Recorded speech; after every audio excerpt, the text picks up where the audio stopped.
So I'd like to present a few slides about modelling karst and karst groundwater movement. And from the previous slide set about karst and carbonate rocks, I'm hopeful that you're aware that the problem is one of porosity, and that is there are too many different types of water movement. There are multiple porosities. There's porosity at the scale of the matrix, water movement through individual pores. There's also water movement through the fractures, but for carbonate rocks, these are often solutionally widened, allowing a greater volume and a greater rate of water movement. And we also have these conduits, cave systems, which can transmit very rapid amounts of water. And on the right-hand side, you can see some examples of conduits. These have all been abandoned, so they're in the radon zone, and we can access them now. And in figure B, you can see a cable in one of these passages, and you can see they come in all sorts of shapes and sizes as the water is solutionally widening out the carbonate, often in preferential directions based on the orientation of fractures and bedding planes. And the problem is there's a wide variety of sizes and shapes of these conduits, and we don't know where they are. In the current groundwater system, they'll be present in karst systems, but we won't know where they are, and therefore it's almost impossible to be able to model the groundwater system using a distributed modelling approach.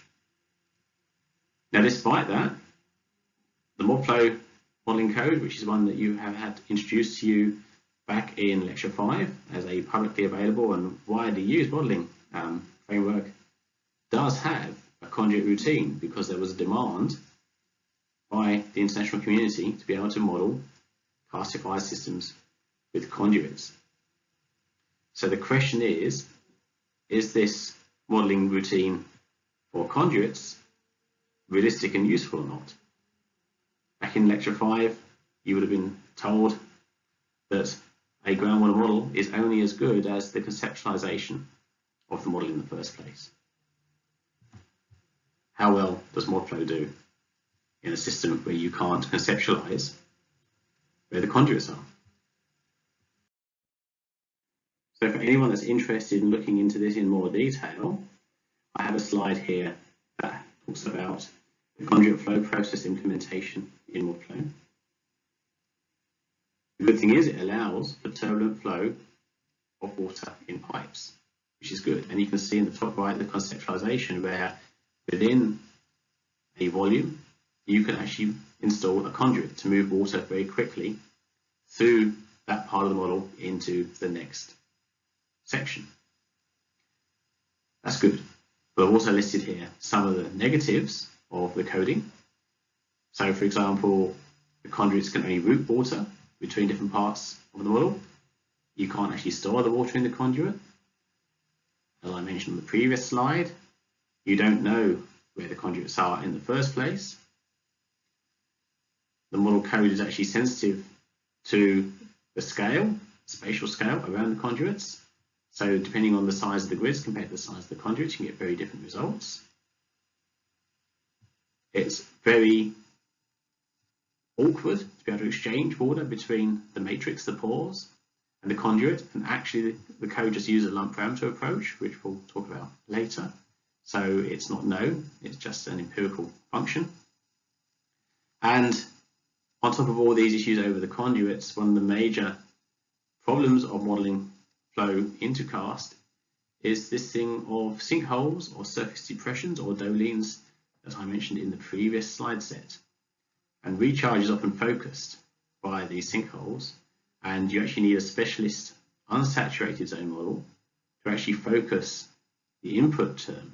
The rainfall input is not going to be evenly spaced across the land surface like you would have in a standard model for, say, a sandstone, but instead the rainfall will be directed to these sinkholes and surface depressions, and you have these regions of focused flow. So actually, one of the concerns for modelling karst systems is in the unsaturated zone, as well as in the saturated part of the karst aquifer.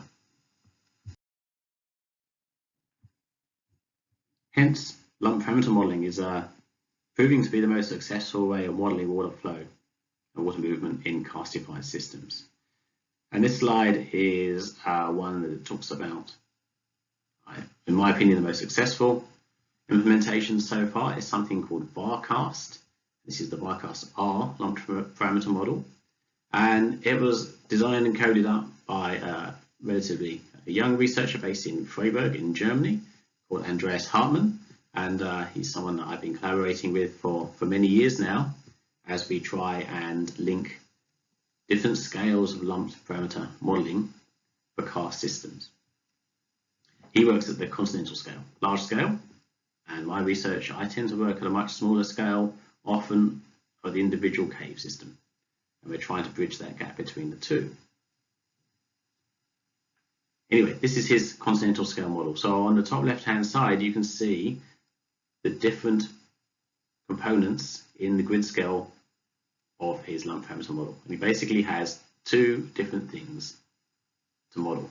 He has the yellow areas, which is the soil zone, and he has the grey areas, which is the epikarst, near surface karst zone. And you can see the input terms are precipitation, rainfall in, evaporation, for water loss, and there's also some functions there that allow for lateral surface flow, so water movement over the surface and into these closed depressions. And the model output is a range of recharge types, either a diffuse recharge, which is coming through predominantly the matrix, the pores, for rocks that have a primary porosity, and a concentrated recharge, which will be the recharge that comes from the conduits. So that is then implemented at a very coarse grid scale, which is figure 1b at the top. So you can see a karst region there, and the grids are 1/4 of a degree of latitude and longitude. This is a very coarse scale model, very lumped. It's a lump parameter model, and you can see in figure C all the different processes that the model is trying to subsume into the yellow area, the soil zone of the lump parameter model, and the grey area, the epikarst zone of the model. On the right hand side, I've just put some information about the input terms that are needed. The importance of this model is it doesn't need much data to run it, so you just need data for rainfall and then temperature and radiation to give you the evaporation, and then some data on the carbonate area and its properties. And in terms of the parameterization of the model, which is table 2 down the bottom, there's only 4 terms that need parameterizing. So if you know something about the recharge from springs and you know the rainfall and evaporation, you have to optimize the model on very few terms. So it's parsimonious, it's simple.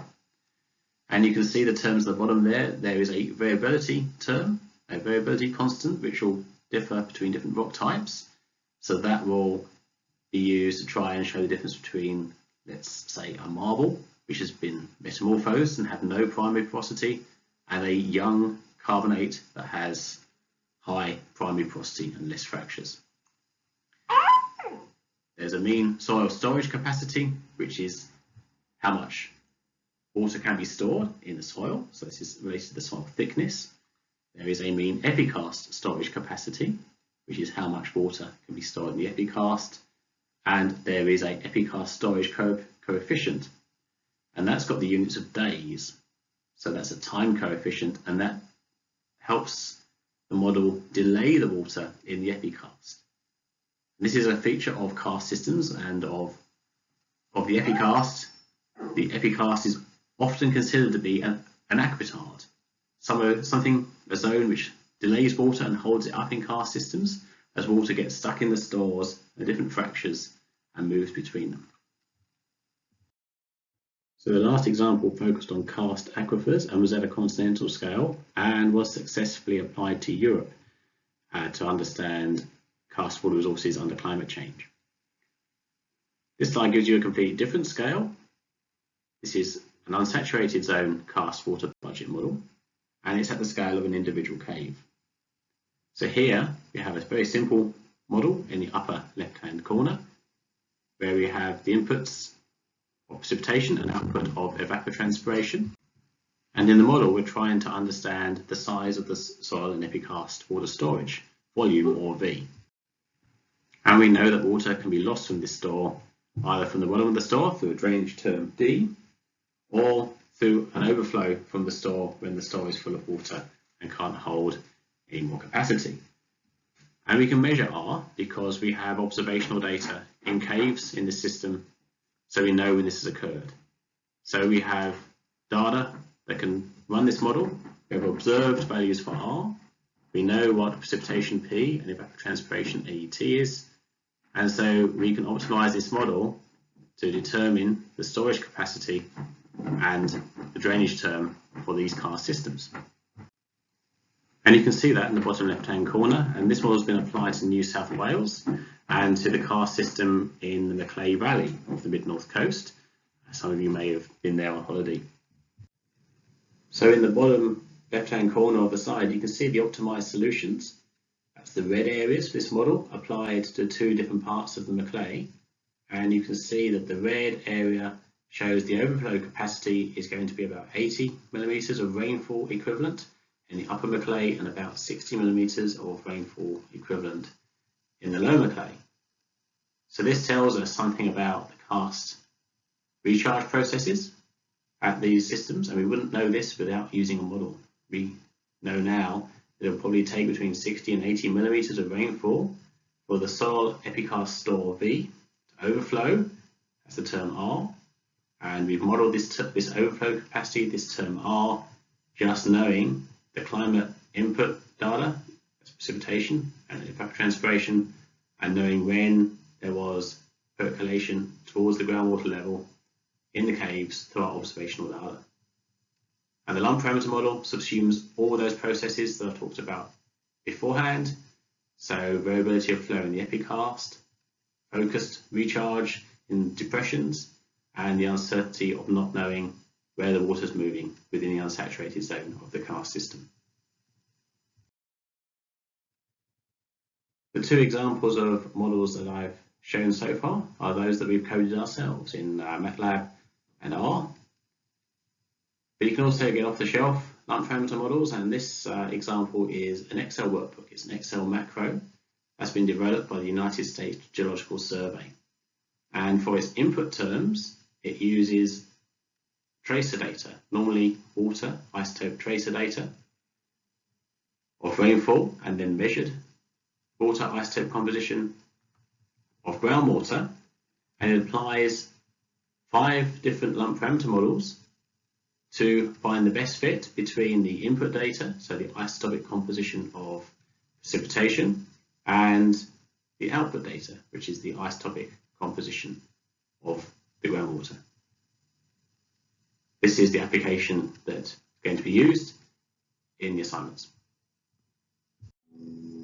To conclude, there's a few references here and suggested readings of some of the sources that I've used in the slides so far. And finally, just a note that lump parameter models are used outside of the field of environmental engineering. And this is another lump parameter model. And I'll leave this one with you to think about what this is a model of.